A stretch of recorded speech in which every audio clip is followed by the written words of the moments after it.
Hello students, इस video हम 10th class की जो फर्स्ट पोएम है डस्ट ऑफ स्नो उसका ऐसे टाइप क्वेश्चन डिस्कस करेंगे।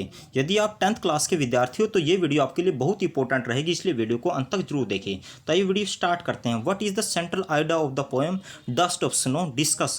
जो डस्ट ऑफ स्नो पोएम है उसका सेंट्रल आइडिया क्या है, डिस्कस करते हैं। आंसर देखिए, one day the poet was in a very sad mood. एक दिन कवि बहुत उदास मूड में था, यानी कवि बहुत उदास था। Sorrow and detection had settle on his heart. सोरो दुख, निराशा ने और डिजेक्शन अवसाद ने उसके हार्ट को जकड़ लिया था, उसके दिल को जकड़ लिया था। ही टेल्स अस, वो हमको बताता है, that he was standing beneath a hemlock tree. वो हमको बताता है, यानी कवि हमको बताता है कि वो एक हेमलॉक ट्री के नीचे खड़ा हुआ था। स्टैंडिंग होता है खड़े होना और बीनीथ होता है नीचे। अ क्रो सुक of the dust of snow that fell on him. और उसी पेड़ पर एक कौवा बैठा हुआ था जो क्या करता है, उसको हिला देता है, जिसके कारण डस्ट ऑफ स्नो, कुछ बर्फ के टुकड़े जो उस पर जमे हुए थे हेमलॉक ट्री पे, वो कवि के ऊपर गिर जाते हैं। फेल ऑन हिम, उसके ऊपर गिर जाते हैं। When this dust fell on the poet a sudden change came in his mind.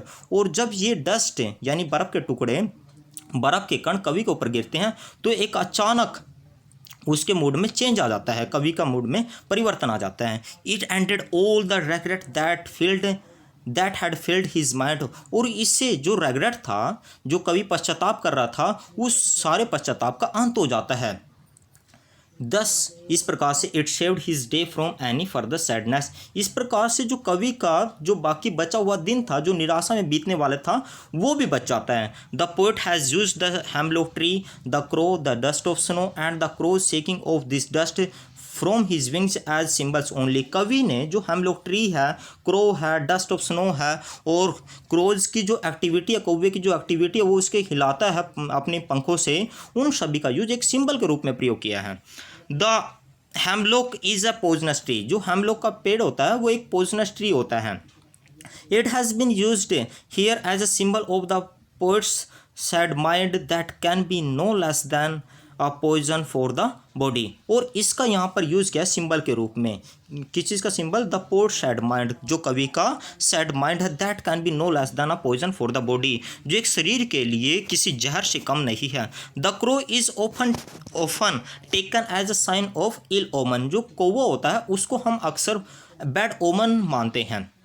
The poet has used it as a symbol of the sad thoughts that had settled on his mind, just as the crow had settled on the hemlock tree। और कवि ने इसका भी use किया symbol के रूप में, of the sad thoughts, जो सैड थॉट्स हैं उसके साथ तुलना की है। That had settle on his mind, जो उसके माइंड पे सेटल हो जाते हैं, उसके माइंड को जकड़ लेते हैं। जस्ट एज द क्रो, जिस प्रकार से जो कौवा had settle on the hemlock tree, जो उस पर सेटल हो जाता है, उस पर बैठ जाता है हेमलॉक ट्री पे। The dust of snow that had settle on the crow, जो डस्ट ऑफ स्नो है जो किस पे जम जाते हैं, दैट हैड सेटल, यहाँ पर हैड सेटल, यहाँ पर हेमलॉक ट्री होना चाहिए था, दैट हैड सेटल, क्योंकि जो स्नो थी वो तो हेमलॉक ट्री पे जमी हुई थी।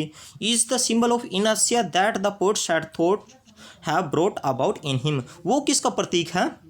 The dust of snow that had settle on the hemlock tree is a symbol of, वो किसका प्रतीक है? जड़ता हुआ, इनर्शिया का प्रतीक है, जो किसके कारण आया ये जड़ता हुआ? That the poet's sad thoughts have brought about in him, जो कवि के जो सैड थॉट्स है उसके कारण जो जड़ता हुआ आ गया उसका प्रतीक है। And the crow's shaking off this dust is a symbol of the new awakening that came in the poet's mind. और जो कौवे की जो एक्टिविटी है वो उसको हिलाता है, उसका प्रयोग किया गया है।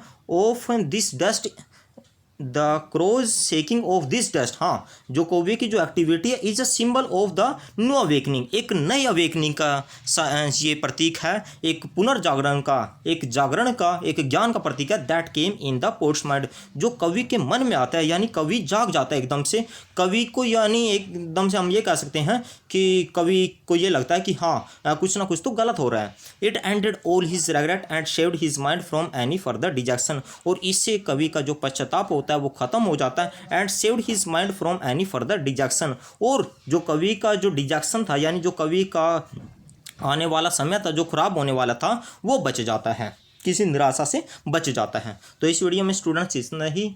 यदि ये वीडियो आपको अच्छी लगी है तो प्लीज़ इस वीडियो को लाइक और शेयर कीजिए। Thank you student.